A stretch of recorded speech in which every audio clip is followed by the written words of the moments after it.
কি বাবা কষ্ট হচ্ছে বাবা, তাহলে জবান করে একবার করি ইয়া রাসূলুল্লাহ, আরেকটু মহব্বত ইয়া রাসূলুল্লাহ, আরেকটু মহব্বত ইয়া বাবুল পাগলা, জবান মারহাবা, আরেকটু মহব্বত মারহাবা।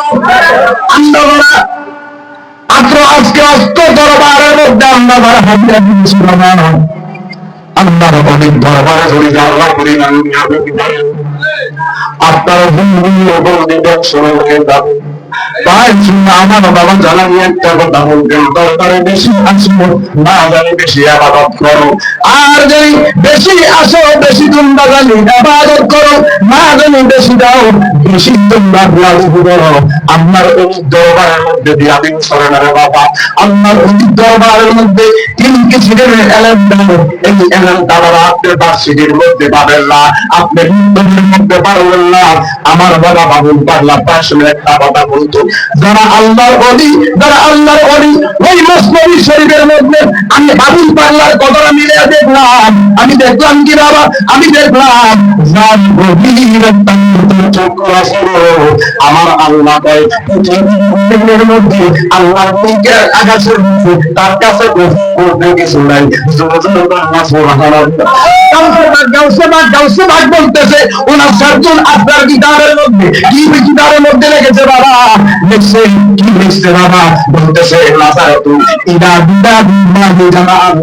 আমি আমার গাউসে পাক আমার নানা নূর নবীর মুহাব্বতে আল্লাহ আমার এমন ক্ষমতা দিয়েছে, ও গাউসে পাক আপনাকে কি ক্ষমতা দিয়েছে, গাউসে পাক ডাক দিয়া গাউসে বান্দরে আমার হাবিবুল্লাহর মুহাব্বতে আমার নানা রাহমাতাল লিল আলামিনের মুহাব্বতে আল্লাহ আমার এমন ক্ষমতা দিয়েছে, টেলিভিশনের পর্দার মধ্যে যেভাবে সারা বিশ্বের খবর লওয়া যায়, তো আমার দুইটা আঙ্গুল মুবারকের মধ্যে আমি গাউসে পাক ৮০,০০০ আনন্দ আনন্দ দেখতেছি, দেখি কি থাকবো কিয়ামত পর্যন্ত। জরাবার নামার হাওয়া এই গাউসে পাককে ক্ষমতা দিয়েছে কি? এটা আমরা বললাম না, এই গাউসে পাককে ক্ষমতা দিয়েছে কি? তাহলে বাবা আমরা আল্লাহর ওলির দরবারের মধ্যে আসলাম, কেন আসলাম জানার দরকার আছে না নাই?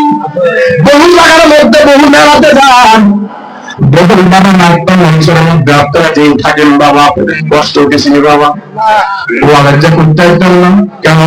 যেখানে কুতুব বেশি গেলে, যেখানে ঠাকুর বেশি যায়, সুদা নষ্ট হয়ে যায়, কথা পায় না। এটা আমার বানান না, কথা নয় বাবা, সুফিদের মত। পৃথিবীতে মানতে হলে আপনি কাউকে না কাউকে একজনকে আপনি মানতে হবে। ইমাম তো একজন, আমার নবী হচ্ছেন ইমামুল মুরসালিন, জবান করে আল্লাহু আকবার। ইমাম কয়জন? এটা জবান কয়জন? ঘোষণা দিয়েছেন কে বাবা? বারবার ইমাম যেইভাবে চেঞ্জ করা যাবে না। আমার আল্লাহ পৃথিবীর জমিনের মধ্যে আমি একজনকে ইমাম বানাইয়া দিলাম, আর আমার বিদায় হজের বাসনে যে আমি মুহাম্মদ রাসূলুল্লাহ চলে যাইতেছি, আমার পরে তোমরা ইসলাম পাইবে কার কাছে? শরীয়ত শিখবা কার কাছে? তরিকত শিখবা কার কাছে? শরীয়তের ইলম মাদ্রাসার মধ্যে যাইবে পাইবেন, মাদ্রাসার ইলম যার কাছে পাইবেন তার কাছে পাবেন তরিকতের শিক্ষা, ইলমে তাসাউফের শিক্ষা, বাকাবিল্লাহ শিক্ষা, বাকাবিল্লাহ শিক্ষা, ইলমে তাসাউফের শিক্ষা কার কাছে শিখবেন? এটা তো মুক্ত নাই, বাসিটি নাই, মুক্ত নাই, ইঞ্জিনিয়ারিং কলেজে নাই, সুইটের মধ্যে নাই, বুটের মধ্যে নাই, এই তরিকতের ইলমে তাসাউফের জ্ঞান আপনি কার কাছে যাবেন?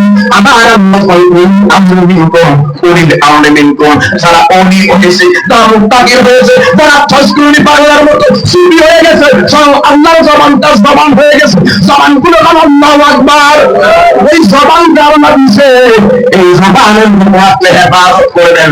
আল্লাহ বলেন আল্লাহু মাওলা, আমার বান্দা যখন আমার জিকির করতে করতে করতে করতে ওই বান্দার কলবের মধ্যে রহমত করতে করতে করতে যখন একটা বেলার মধ্যে পানির ফোঁটা পড়তে পড়তে সকালবেলা যখন আপনি দুপুরবেলা যখন আপনি একটা খেজুর গাছের মধ্যে যখন আপনারা হাই দেন, একবারে কিন্তু বর্ষিটা ভরে যায় না, সারা রাত্র পর্যন্ত রহমতের বৃষ্টির মতো, রহমতের বৃষ্টির মতো, রহমতের বৃষ্টির মতো ওই পাতিলটার মধ্যে, ওই থলিটার মধ্যে 1 ফোঁটা 2 ফোঁটা 5 ফোঁটা 10 ফোঁটা 50 ফোঁটা পর্যন্ত 24 ঘন্টা পড়ার পরে সকালবেলা কলসিটা বইরা কলসিটা বইরা ওই রশি জমির মধ্যে ভাইয়া পড়ে।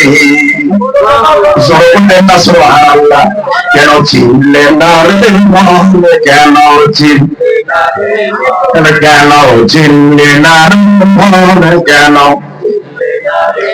আমার গাউসে রাজা বাবুল ভাইলা মাওলানা কেমন কানু ছিল না কেমন বাবুল ভাইলা আল্লাহ নবী শুনল না সজন ঠিক কি না বাবুল ভাইলা আল্লাহ নবী কেমন শুনলো যে বেটা নিজে কামাই করে মানুষের ভালোইছে এটা কি বাক্যে যদি ঘরের দিকে গিয়ে আমার মতো কষ্ট করে জন্য মিথ্যা করে খুন করে মারা করে সেদিন বাড়ি সুযোগ কারবার সব কিছু মনে ধর্ম আমার আল্লাহ কয় মুমিনের খাওয়া কনজিউম কর ইবাদত বেশি ওই ইবাদত বেশি গ্রহণ করবা বান্দার পরে সারা আমাদের বল যায় তুই আল্লাহ যত করে খান কর্ম করস না করো বান্দার পরে 10 মিনিট যখন মুরাকাবা হবে সারা দিন করে যোগ দিবি তুই কি জানো না দিনা 10 দিন এত যোগের আই দিনা না কার কাতারে বলস একটা তো সবচেয়ে বড় বিবেক হচ্ছে আমার ওই বিবেক তোর মাথার মধ্যে আল্লাহ ঢুকাইয়া দিছে ব্যাংকের মধ্যে ঢুকাইয়া দিছে বাসের মাথা ভাঙা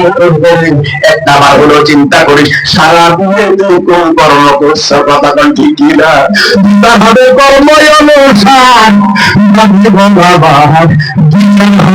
কর্মই অনুসার ঠিক কিনা আমার নিজের বসে নিজেকে দোষী কোন মতন লাগিস কথা আছে না না আল্লাহর বান্দার আল্লাহ যতদিন হেদায়েত দিছে অথবা তার হায়াত দিছে পৃথিবীর কোন বান কোন জাদু মন্ত্র তার মধ্যে পারবে